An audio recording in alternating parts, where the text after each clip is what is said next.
आप देखते जाइए। अरविंद सिंह तोमर, संसार के पालनहार तो विष्णु जी हैं, फिर परमात्मा विष्णु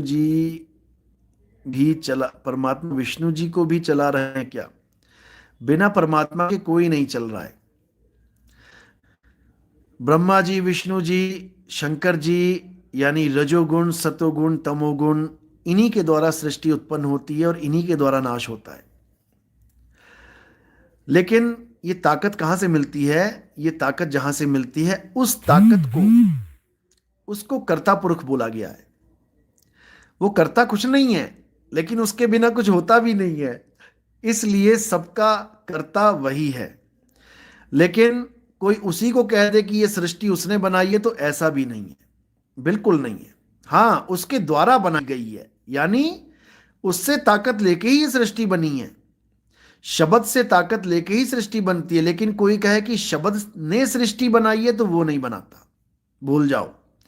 शब्द तो सृष्टि खत्म कर देता है।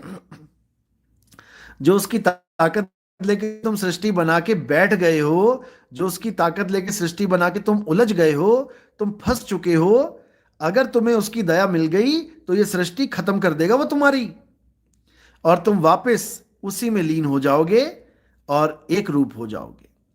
तो ये अनुभव का विषय, बातों का विषय नहीं है। जितना समझा दिया उतना बहुत है, बाकी अनुभव से पता लगता है कि कैसे क्या होता है। जब लग जानू मैं हूं करता, तब लग गर्भ जून में फिरता। जब लग मानू बैरी मीत, तब लग निश्चल ना ही चीत। जब तक मैं किसी को बैरी और किसी को अपना मित्र मानूंगा, तब तक मेरा जो चित्त है वो निश्चल नहीं हो पाएगा। इसलिए साहिब कहते हैं, कबीर खड़े बाजार में सबकी मांगे खैर, ना काहू से दोस्ती, ना काहू से बैर। ये करम जून है भाई, यहां पर तुम जो बोओगे वही काटोगे। हमें परेशान होने की जरूरत नहीं है कि मुझे किसी ने गालियां दी, मुझे किसी ने गलत बोल दिया, मुझ पर कोई झूठे इल्जाम लगाए। ये प्रकृति है मेरे भाई।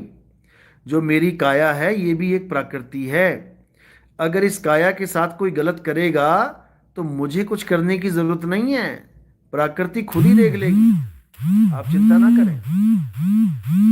और जब प्रकृति फैसला करती है तो वो फिर राम जी को भी नहीं देखती और श्याम जी को भी नहीं देखती। राम जी ने बाली का वध किया तो प्रकृति ने उसी बाली के द्वारा कृष्ण जी का वध करा दिया। हमें चिंता करने की जरूरत नहीं है। यहां तक कि मुझे जान से मारने की धमकियां तक मिली हैं। ऐसे ऐसी रिकॉर्डिंग पड़ी है मेरे पास, मैंने चला दी तो हालत खराब हो जाएगी सबकी। सुपारी दे के मारने तक की धमकियां दे रखी हैं। लेकिन मैं फिर भी किसी को कुछ नहीं कहता, क्योंकि सब मालिक के जीव हैं, मालिक के बच्चे हैं। हमने क्या लेना किसी से?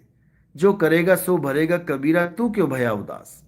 इसलिए मैं किसी के विरोध में नहीं हूं। जो कर रहे हैं ठीक हैं, जो जो भी बोल रहे हैं ठीक हैं, हमें किसी से कोई मतलब नहीं है।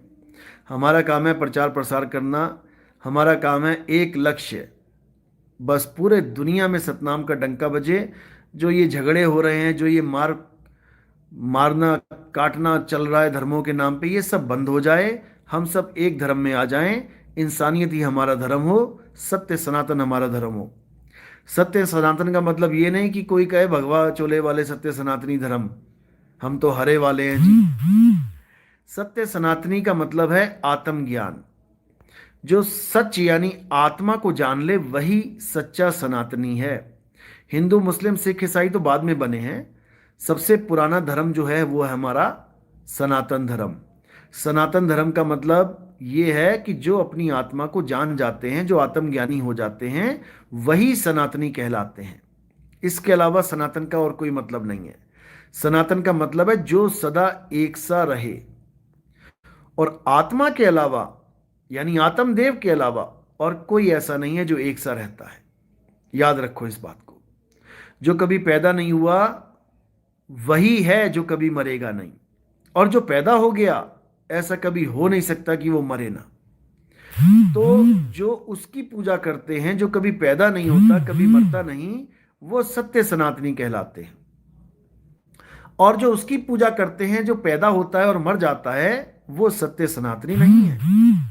कहते हैं नानक एको सिमरियो, जो जल थल रहा समाये, और वाही को क्यों सिमरियो, जो जम्मे ते मर जाए। जो पैदा हो जाता है और मर जाता है उसको भगवान, उसको अल्लाह, उसको वाहिगुरु मत मानो भाई। जो कभी नहीं मरता, कौन नहीं मरता? हे अर्जुन, ये आत्मा अजन्मा है, नित्य है, शाश्वत है। ये आत्मा अचल है, अछेद्य है, अदाह है। पढ़ो अच्छी तरह। ये आत्मा पुरातन है, ये आत्मा ही सत्य सनातन है। अध्याय 2 24वां श्लोक। घोट के पी जाओ इसे। अगर सच में अगर परमात्मा को पाना चाहते हो तो पहले आत्मज्ञान को चीन लो।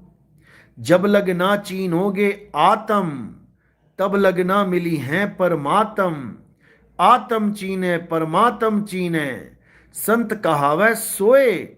और यह भेद काया से न्यारा, बूझे बिरला कोई।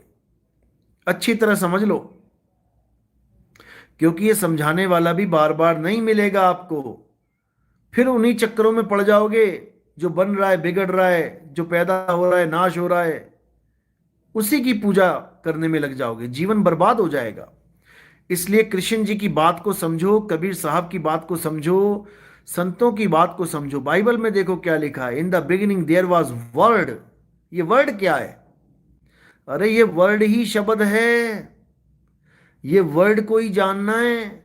इन the beginning there was word, word was with God and word was God.